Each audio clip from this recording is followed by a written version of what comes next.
Bonjour à toutes et à tous et bienvenue à l'écoute de cette émission hebdomadaire préparée pour vous par Radio Prague International. Nous allons vous inviter aux projections de films tchèques sous-titrés en anglais. C'est au cinéma Aero à Prague. Et direction ensuite Brno, où l'on expose actuellement la célèbre Vénus de Viestonice.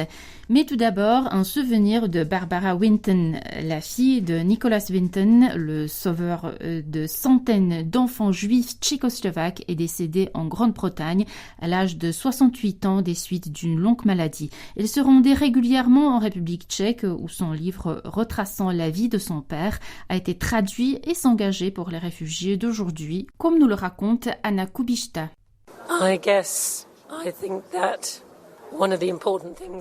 Je pense que l'une des choses importantes dans la vie, c'est que les gens aient un niveau de vie décent, si possible, et qu'ils soient gentils avec les gens qui les entourent. Je suis toujours bouleversée lorsque j'entends des discours qui montent les gens les uns contre les autres, car je ne pense pas que quiconque en bénéficie au final. Ce serait bien si le langage que les gens utilisent à l'égard des autres était plus gentil. Ces paroles prononcées par Barbara Winton en 2018 au micro de Radio Prague International résument bien à la fois sa personnalité et la vocation qu'elle s'était faite de diffuser un message de bonté et d'espoir, celui que lui avait transmis son père, Sir Nicholas Winton. C'est en 1988, grâce à une émission de la BBC, que le grand public découvre l'histoire de Nicholas Winton.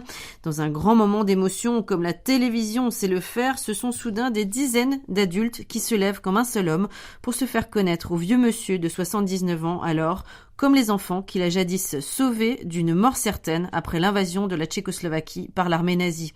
Cette histoire a bien failli rester inconnue de tous s'il n'y avait eu Greta, la femme de Nicholas Winton, pour découvrir quelque temps auparavant dans une valise rangée au grenier de vieux documents faisant état des activités de son mari à Prague en 1938 et 1939.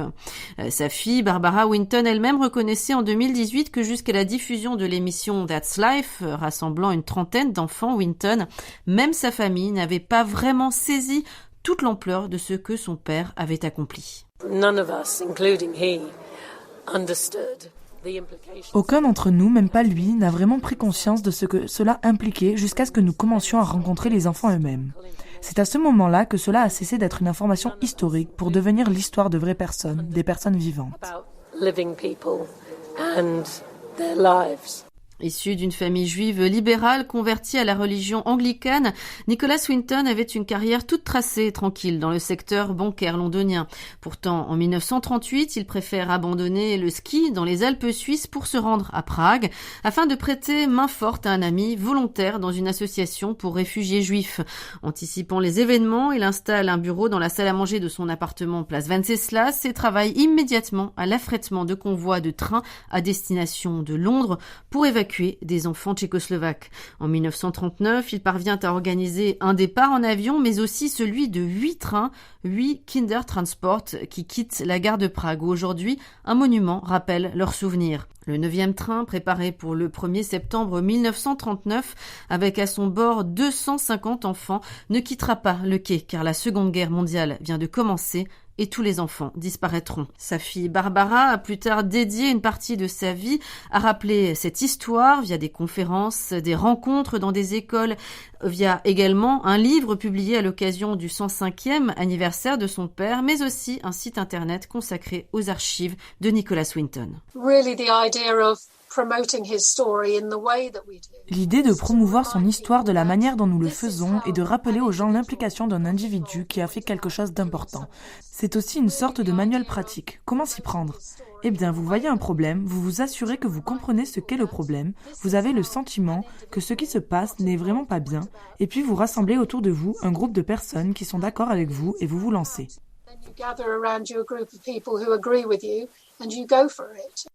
Cela peut paraître incroyable aujourd'hui à l'heure de l'hyperconnexion, mais une grande partie des enfants que Nicholas Winton a sauvés ne savent toujours pas qu'ils lui doivent la vie. Selon la BBC, sur les 669 enfants sauvés des chambres à gaz grâce à lui, plus de 370 n'ont jamais été retrouvés et n'ont pas idée des circonstances dans lesquelles ils ont survécu à la guerre. C'est aussi à cet effet que le site de Barbara Winton a été créé pour éventuellement retrouver la trace de ces dizaines d'enfants Winton qui s'ignorent. mort. Barbara Winton ne faisait pas qu'entretenir la mémoire de son père, décédé en 2015. Elle était elle-même engagée en faveur des réfugiés au moment de la crise migratoire il y a 7 ans, où face à la politique anti-migrante de Donald Trump, elle alertait sur le devoir d'humanité nécessaire des gouvernants en rappelant, à qui daignait l'entendre, l'échec de l'esprit humain de tous les pays qui ont fermé leurs frontières aux réfugiés juifs qui avaient un besoin urgent de protection avant le début de la Deuxième Guerre mondiale. Elle disait « Mon père savait que nous avions tous une responsabilité envers les autres hommes et femmes, une responsabilité d'offrir un endroit sûr à ceux qui fuient les persécutions. »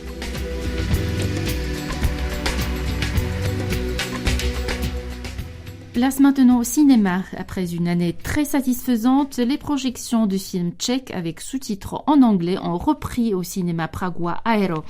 Au programme de cette deuxième édition du projet Some Like It Czech, entre autres, film culte, une comédie romantique en noir et blanc, un classique de Noël et l'histoire de jeunes solitaires au tournant de l'an 2000, Anaïs Rimbaud. To je skvělá muzika. Co to je za muziku? To je státní hymna, ty vole. Jo, vlastně, státní hymna. Nous les avions rencontrés cet hiver à l'occasion de la projection des Snowboardiaci, un film souvent qualifié d'American Pie à la tchèque. 6 mois et presque autant de séances plus tard, Anna Schenfeldová et Šárka Beckrová ont décidé de rempiler pour une nouvelle saison avec leur projet Some Like It Czech, qui vise à familiariser les étrangers vivant à Prague avec la culture tchèque par le biais de sa cinématographie. Mercredi 21 septembre, néanmoins, pas d'humour scatologique et en dessous de la ceinture.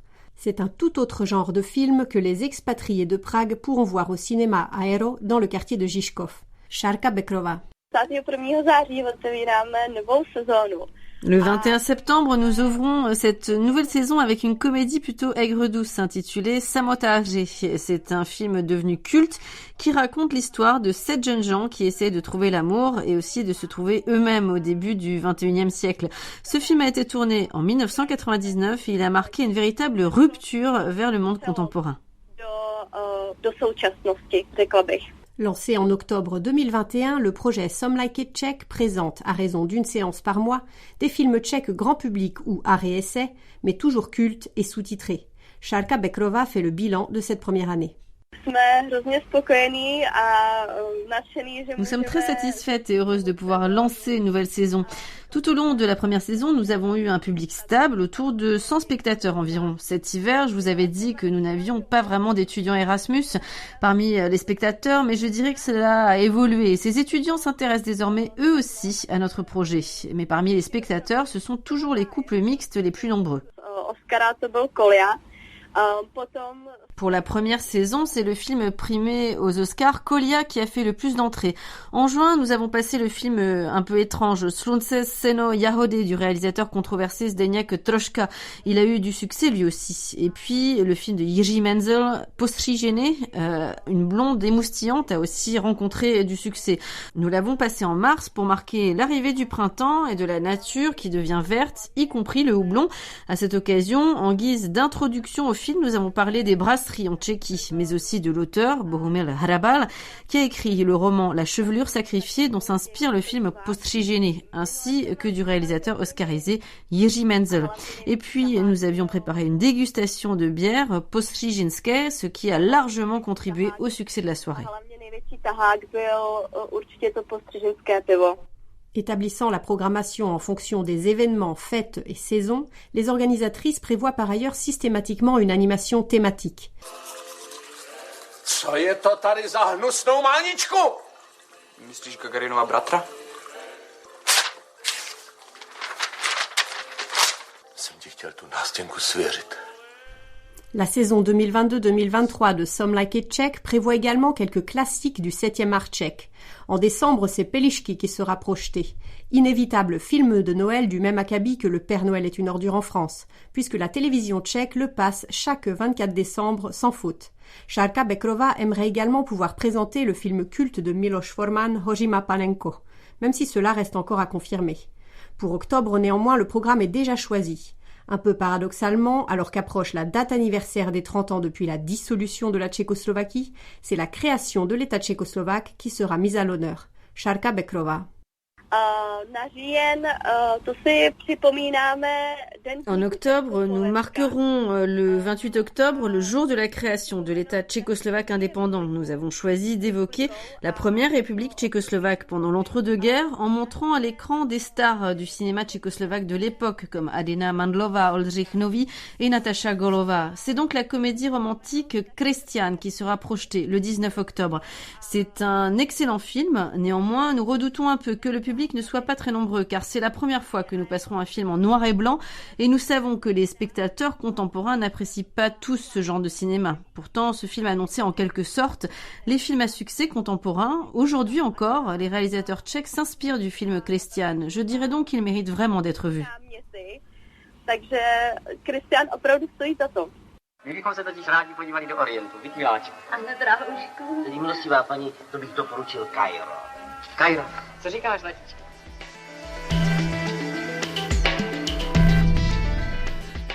Jusqu'en février prochain, le pavillon Anthropos du musée Morave de Brno propose une exposition intitulée « Les plus anciens bijoux et ornements corporels ».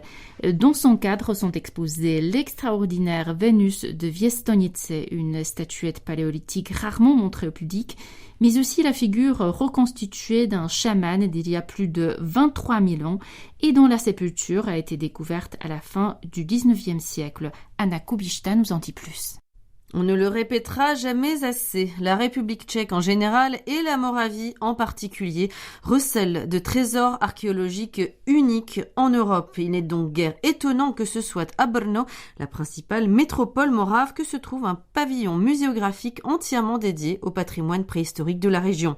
C'est là qu'est actuellement exposée la délicate statuette en argile mise au jour à Viestonice en 1925, haute de 11 cm et vieille de 25 000 à 29 000 ans, cette petite Vénus n'est que très rarement montrée au public et son transport fait toujours l'objet d'une garde policière rapprochée digne d'un chef d'État.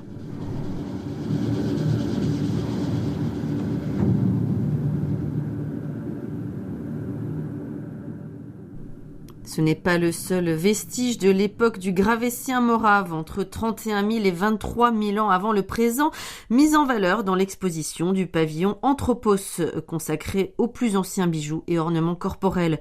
On peut y voir également la reconstitution d'un chaman datant de cette époque ancienne et dont la dépouille a été retrouvée en 1891 lors de travaux de canalisation, ainsi qu'une marionnette amovible en os de mammouth découverte à ses côtés et qui a pu servir lors de rituels chamaniques. Des disques en pierre polie, incisés ou perforés accompagnaient la sépulture de Brno. Ils étaient cousus sur les tuniques chamaniques afin de rejeter les forces maléfiques lors des cérémonies. Les objets retrouvés dans la sépulture ne sont pas sans rappeler ceux utilisés parfois jusqu'à aujourd'hui par les chamans de Sibérie. Martin Oliva est archéologue et préhistorien. Il a consacré une partie de sa carrière à ce chaman de Brno. L'étonnante quantité d'analogies avec les chamans de Sibérie permet en effet de dire que oui, ils devaient avoir des croyances animistes très similaires. Donc cette découverte est unique en son genre dans ce qu'elle nous permet d'entrevoir le monde spirituel des chasseurs de mammouths.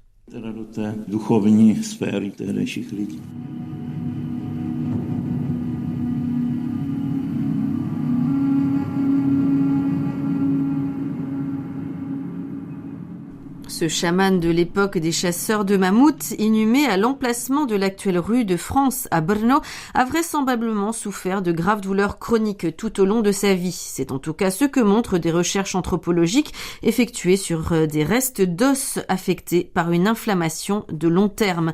Cette maladie était probablement d'origine infectieuse ou métabolique et les chercheurs supposent que c'est peut-être aussi cette expérience intime de la douleur qui a ouvert à cet homme la voie des rituels chamaniques. Pied de nez jouissif à tous ceux qui ne jurent que par l'idée d'une Europe blanche et qui ne connaissent en général rien ni à la génétique ni aux principes qui président à la pigmentation de la peau. Toutes les recherches scientifiques récentes montrent que pendant longtemps, très longtemps même, les populations préhistoriques qui ont sillonné et habité l'Europe avaient la peau sombre et que la dépigmentation de nos ancêtres européens est en réalité très récente à l'échelle de l'évolution humaine, après moins 8000 ans pour la date minimale.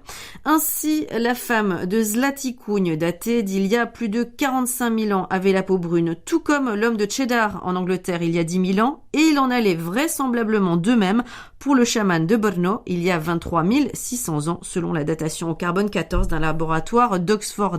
C'est d'ailleurs ainsi que son apparence a été reconstituée par les anthropologues, comme le détaille l'une d'entre eux, Eva Vaničková.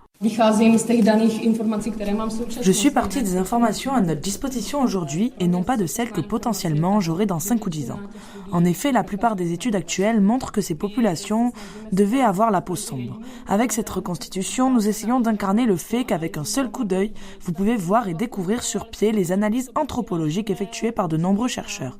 Via cette représentation ultra réaliste, nous essayons de rendre cette histoire ancienne plus proche de nous. La sépulture du chaman de Brno fait partie des plus grandes découvertes archéologiques réalisées sur le territoire tchèque.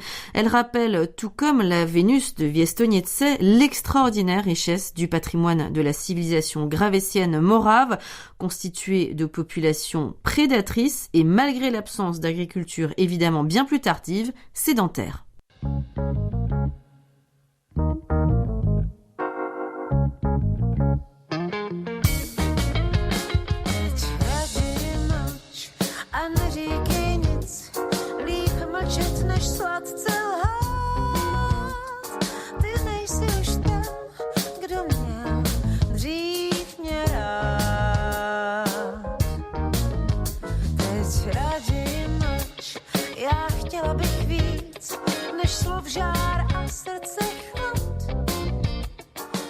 On se quitte en musique en écoutant des extraits du nouvel album Traxler 110 qui commémore l'anniversaire de la naissance du tchéco-canadien Jiří Traxler, cofondateur du swing dans l'ancienne Tchécoslovaquie. Le lancement officiel de l'album a eu lieu cette semaine à Ottawa lors d'une cérémonie de gala de la présidence tchèque du Conseil de l'Union européenne. Le public peut écouter les 11 chansons de l'album via le site www.traxler110.cz. Plusieurs artistes tchèques ont participé à ce projet, dont Marta Jandová, Petr Janda, Adam Plachetka ou Jan Smikmátor. L'auteur-compositeur et pianiste tchèque Jiří Traxler est décédé en 2011 au Canada à l'âge de 99 ans. Já se ven z okna dívám, kterak soumrak se zvolna snáší. C'est ainsi que s'achève cette émission préparée par la rédaction française de Radio Prague International. Elle vous a été présentée par Magdalena Hrozinková avec Jiří Matějček à la réalisation. L'actualité tchèque en français, c'est sur notre site français.radio.cz et sur nos réseaux sociaux. Merci de votre attention et à très bientôt de nouveau à l'écoute. Naslyšenou.